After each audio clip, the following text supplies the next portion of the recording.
ঈদুল ফিতরের পরের দিন আমি রাজধানী ঢাকার বিভিন্ন এলাকাটি ঘুরে ঘুরে দেখছি এবং যেখানে যে দৃশ্য সেটি আমি ধারণ করছি আমাদের চ্যানেলগুলির পক্ষ থেকে। আমি এখন দেখতে পাচ্ছি জাতীয় ঈদগাহ, ঈদের পরের দিনের যে দৃশ্য সেটা আমি দেখতে পাচ্ছি। এখন রাজধানী ঢাকা অনেকটাই ফাঁকা, যেহেতু ঈদের সামনে মানুষ এখন ঘরে এবং ঈদের ছুটিতে মানুষ এখন যার যার এলাকায়, সে কারণে রাজধানী ঢাকা এখন ফাঁকা। আমি হাইকোর্টের সামনে, কদম ফোয়ারার সামনে আমি দেখতে পাচ্ছি গাড়ি চলছে সীমিত পরিসরে, তবে মানুষের ভিড় নাই বললেই চলে।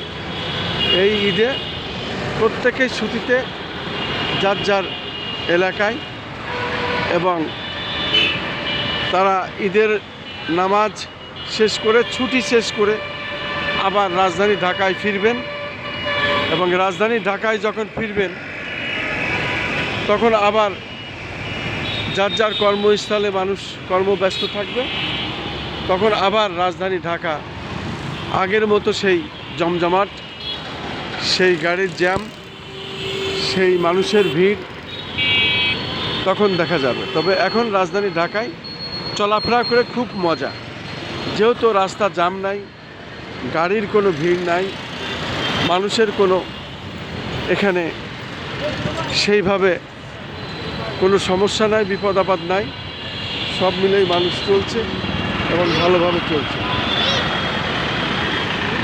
কোথা থেকে আসলেন বলবেন না? আচ্ছা, শুধু দর্শক, আমরা দেখতে পাচ্ছি রাজধানী ঢাকা মূলত আজকে ফাঁকা।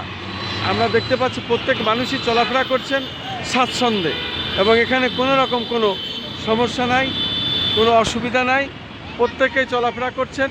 এবং আমরা দেখতে পাচ্ছি মেট্রো রেলও চলছে, মেট্রো রেল চলছে, আবার নিচে দিয়ে গাড়ি চলছে, মানুষ যাতায়াত করছে, চলছে, কোনো সমস্যা নাই।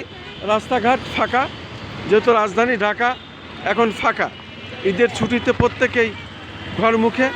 আমরা দেখতে পাচ্ছি ট্রাফিক পুলিশও এখানে আছেন, তবে সেইভাবে খুব একটা অবস্থান না। আসলে মূলত রাজধানী ঢাকা এখন ফাঁকা, মানুষের সেই জ্যাম নাই, গাড়ির জ্যাম নাই, চলাফেরা খুবই সুবিধা।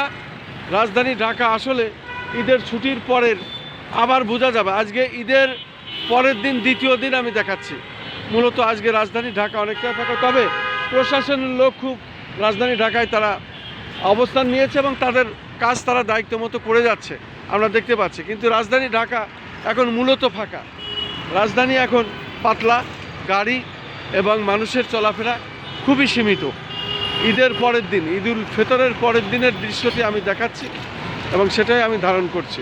আমি হাইকোর্টের সামনে থেকে এখন জাতীয় প্রেস ক্লাবের দিকে যাচ্ছি এবং জাতীয় প্রেস ক্লাবের দিকেও আমি দেখতে পাচ্ছি যেখানে মানুষ সবসময় জমজমাট থাকে, কিছু অনুষ্ঠান থাকে, কিছু প্রোগ্রাম থাকে, মানববন্ধন থাকে, সংবাদ সম্মেলন থাকে, মানুষ যার যার মতো যার যার কথা বলার জায়গাটা হলো জাতীয় প্রেস ক্লাব, সেটি প্রতিবাদের জায়গা।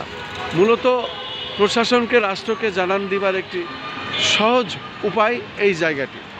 আমরা সেখানে এসে দেখতে পাচ্ছি যে মানুষ নাই কোনো, এবং কোনো সংবাদ সম্মেলন নাই, মানববন্ধন নাই, রাস্তাটি ফাঁকা।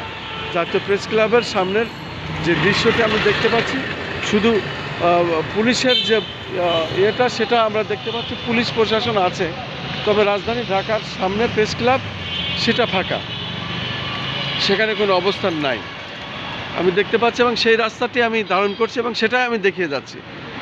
জাতীয় প্রেস ক্লাবের সামনে এখন কোনো মানুষের অবস্থান নাই, রাজধানী ঢাকা জাতীয় প্রেস ক্লাবেও এখন ফাঁকা। পাশাপাশি আমি পররাষ্ট্র মন্ত্রণালয়ের সামনে, পররাষ্ট্র মন্ত্রণালয়েও এখন যেহেতু ঈদের ছুটি, আমি দেখতে পাচ্ছি রাস্তা একদমই ফাঁকা। এই রাস্তাঘাট এভাবেই ঈদের ছুটিতে মানুষ না আসা পর্যন্ত রাজধানী ঢাকা আবার জমজমাট হতে সময় লাগবে। ছুটির পরে ফিরলে রাজধানী ঢাকা আবার আগের সেই অবস্থানে ফিরবে। আমি খন্দকার মাসুদুজ্জামান ধারাবাহিকভাবে আমার চ্যানেলগুলির পক্ষ থেকে, আমাদের অনলাইন পোর্টালের এবং আমাদের ফেসবুকের তরফ থেকে আমি ধারাবাহিকভাবে যে কাজগুলি করি সেটাই আমি দেখিয়ে যাচ্ছি। আজও ঈদের পরের দিন, ঈদ উল ফিতরের পরের দিন রাজধানী ঢাকার দৃশ্য, এবং এটি জাতীয় প্রেস ক্লাবের সামনে থেকে।